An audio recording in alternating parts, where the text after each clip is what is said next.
Assalamualaikum warahmatullahi wabarakatuh. Perkenalkan, kami dari kelompok 17 akan mempresentasikan tentang kromatografi kertas. Untuk anggota kelompok kami sendiri terdiri dari 3 orang, yaitu Putri Ihsan Nurrahma, kemudian saya sendiri Adelia Syagina, dan Ayu Nabila Maharani.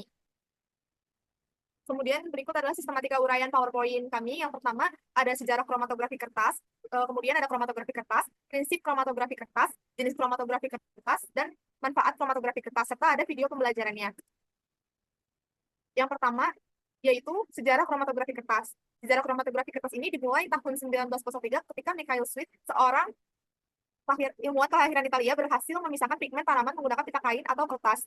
Setelah itu, perkembangan kromatografi kertas mengalami beberapa tahapan, yaitu pada tahun 1943, Martin Dersinch menemukan kromatografi kertas yang berhasil memisahkan dan mengidentifikasi konstituen tanaman. Pada tahun 1944, Constant, Gordon, dan Martin menerbitkan artikel yang memuji penemuan kromatografi kertas. Sejarah perkembangan kromatografi kertas dimulai sejak tahun 1824 sampai 1834, ketika F.F. Runge melakukan pemisahan campuran zat warna dari ekstrak tumbuhan menggunakan pita kain atau kertas. Pada tahun 1906 sampai 1907, botanis Rusia Mikhail Sweet berhasil memisahkan pigmen kuning dan hijau kloroplas menggunakan fase diam CaCO3 dan fase gerak petroleum ether. Kemudian, konsep kromatografi semakin jelas dengan adanya fase gerak dan fase diam. Selanjutnya, pada tahun 1940, D.N. Wilson mempelajari teori kromatografi kertas. Pada tahun 1941, A.J.P. Martin dan R.L.M. Sinch mengajukan model pertama yang menjelaskan efisiensi kolom, dikenal sebagai teori plot atau plate theory, dan mengembangkan kromatografi cair, yang membuat mereka meraih hadiah Nobel pada tahun 1952. Penggunaan kromatografi kertas di Indonesia mencakup berbagai bidang, termasuk analisis pigmen, pemisahan asam amino, dan deteksi zat aditif dalam makanan. Metode ini populer karena kesederhanaannya, biaya yang relatif rendah, dan kemampuannya untuk memisahkan komponen dengan efektif. Kromatografi kertas menjadi populer karena kesederhanaannya dan efektivitasnya dalam memisahkan komponen kimia, terutama dalam analisis asam amino dan peptida. Metode ini telah digunakan secara luas dalam berbagai penelitian biokimia dan analisis laboratorium. Kemudian, selanjutnya adalah penjelasan tentang kromatografi kertas. Kromatografi kertas adalah teknik pemisahan komponen dalam campuran yang didasarkan pada distribusi antara dua fase, yaitu fase diam atau kertas dan fase geraknya atau pelarut.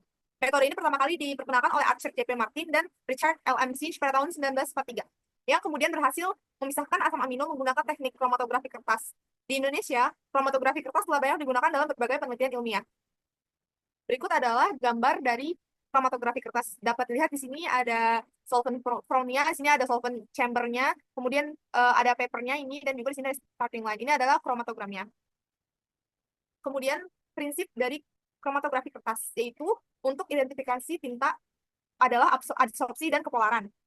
Kemudian adsorpsi berdasarkan pada panjang komponen dalam campuran yang diadsorpsi pada permukaan fase diam. Kepolaran komponen berpengaruh disebabkan komponen akan terlarut dan terbawa oleh pelarut bila memiliki kepolaran yang sama, serta kecepatan migrasi pada fase diam atau kertas saring dan fase gerak.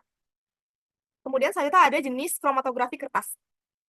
Yang pertama yaitu descending paper chromatography. Ketika pengembangan kertas dilakukan dengan membiarkan pelarut mengalir ke bawah kertas. Pada metode ini, jadi pelarut itu akan mengalir ke bawah. Gitu. Maka teknik ini dikenal sebagai teknik menurun atau descending. Keuntungan dari teknik menurun atau descending ini adalah bahwa pengembangan dapat dilanjutkan tanpa batas waktu meskipun pelarutnya mengalir di ujung kertas yang lain. Ketika pelarut bergerak ke bawah melalui kertas, ia membawa komponen-komponen yang terkandung dalam sampel yang telah diterapkan pada kertas. Baik, selanjutnya akan dibahas oleh rekan saya.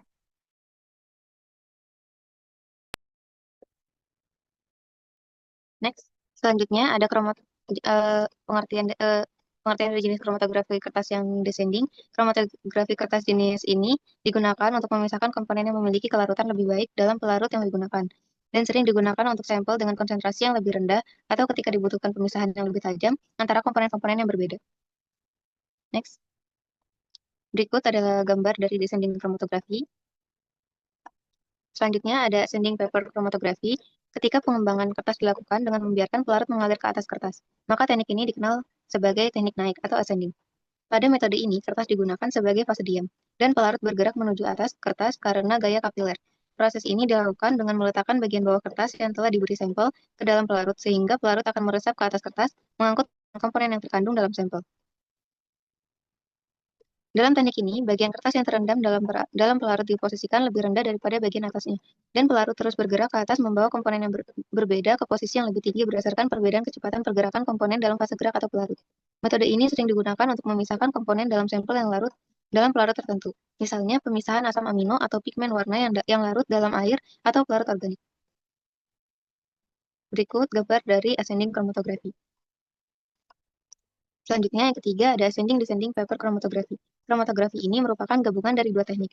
Bagian atas chromatography naik dapat dilipat di atas batang kaca yang memungkinkan pengembangan naik berubah menjadi turun setelah melewati batang kaca. Berikut contoh dari ascending-descending chromatografinya.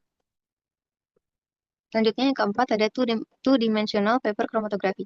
Dalam teknik ini digunakan kertas berbentuk persegi, sampel ditotalkan di salah satu sudut dan dikembangkan dengan sudut yang tepat sesuai arah aliran yang diinginkan. Pada metode kromatografi dua dimensi, kertas berbentuk bujur sangkar digunakan. Sampel ditotalkan di sudut kertas dan kertas pertama kali dikembangkan menggunakan pelarut pertama. Setelah itu kertas diputar 90 derajat dan dikembangkan lagi dengan menggunakan pelarut kedua yang berbeda. Pendekatan ini memungkinkan pemisahan yang lebih baik dan lebih rinci dari komponen-komponen yang lebih kompleks atau yang memiliki sifat kimia yang lebih mirip satu sama lain. Dalam beberapa kasus, teknik ini digunakan untuk memisahkan sampel yang mengandung sejumlah besar komponen dengan tingkat kemiripan yang sangat tinggi, seperti dalam analisis campuran asam amino. Berikut contoh dari two-dimensional chromatography.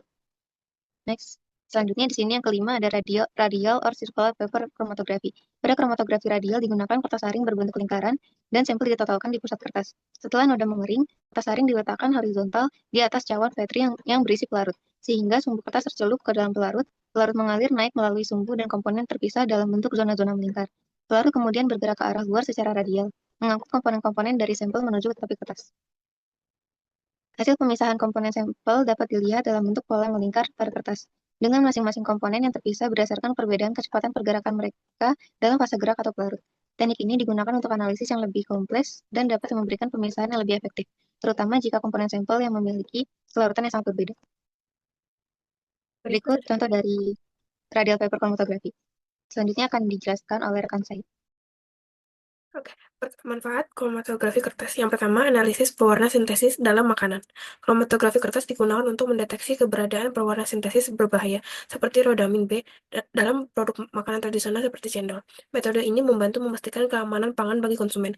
Proses pemisahannya memungkinkan identifikasi komponen pewarna berdasarkan pola yang terbentuk di atas kertas setelah pelarut bergerak melalui fase diam. Next. Yang kedua, identifikasi komponen tinta cetak. Di bidang percetakan, kromatografi kertas digunakan untuk menganalisis pigmen yang terdapat dalam tinta cetak.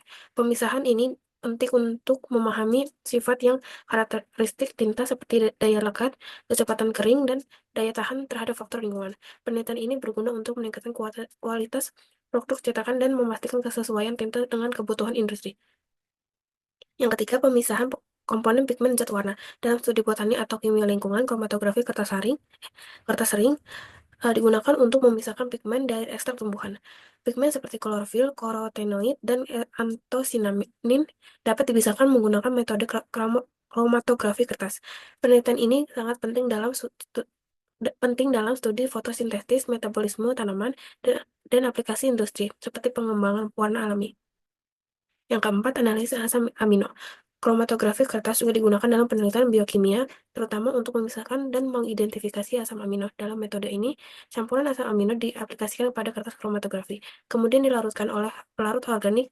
Setelah proses pengeringan, penambahan larutan nitrin akan menghasilkan warna ungu pada spot asam amino.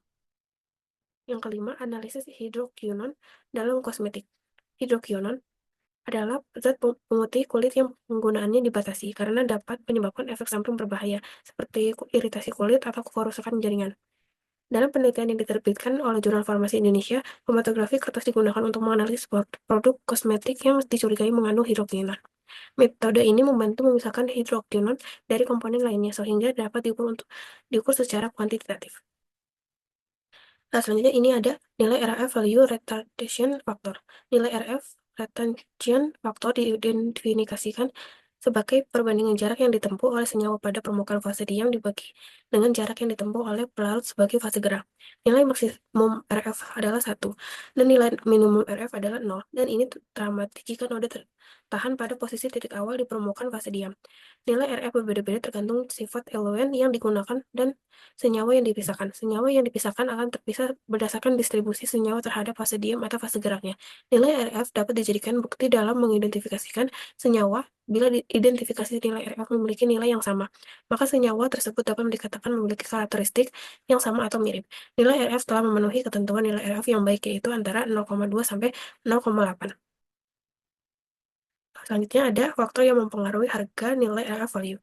Yang pertama itu ada struktur kimia dari senyawa yang sedang dipisahkan, sifat dari penyerap dan derajat aktivitasnya, terus ada tebal dan kerakatan dari lapisan penyerap. Yang keempat, pelarut dan derajat kemurniannya fase gerak. Kelima, derajat kejenuhan dan uap dalam bencana pengembaraan yang digunakan.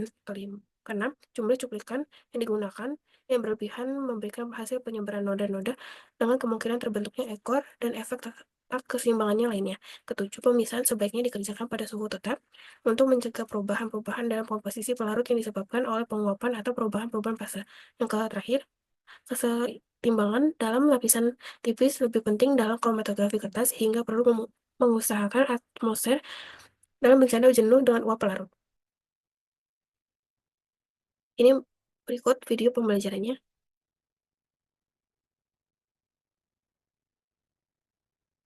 In today's video, we're going to talk about paper chromatography. We'll take a look at how it's done, explain the theory behind it, like what the mobile and stationary phases mean, and also show you how to calculate RF values. Now, chromatography is a general analytical technique used to separate different substances in a mixture so that we can then identify them. And there are actually lots of different types of chromatography. But the one you need to know about is paper chromatography, which can be used to separate the different dyes in an ink. The first step is to take a piece of filter paper and use a pencil to draw a line near the bottom of the sheet, which we call our baseline. Next, you want to add your sample of ink, which you think might contain lots of different substances, to the pencil line. Then we need to find a beaker and fill it with a shallow amount of solvent, like water or ethanol. We're now ready to start, and we can place the filter paper into the solvent. But importantly, we have to make sure that we don't submerge our pencil line and our spot of ink, which is why we made our solvent shallow. And if you're being careful, you should really place a lid on top to stop the solvent from evaporating. Then we just wait for the solvent to seep up the paper, and as it does so, the different dyes that make up our ink will dissolve in the solvent and move up with it.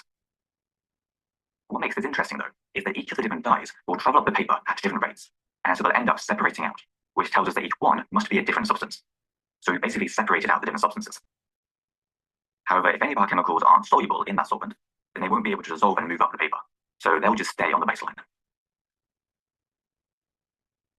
Once the solvent has almost reached the top of the paper, we take it out and leave it to dry, and the patterned spots that we have left is called a chromatogram.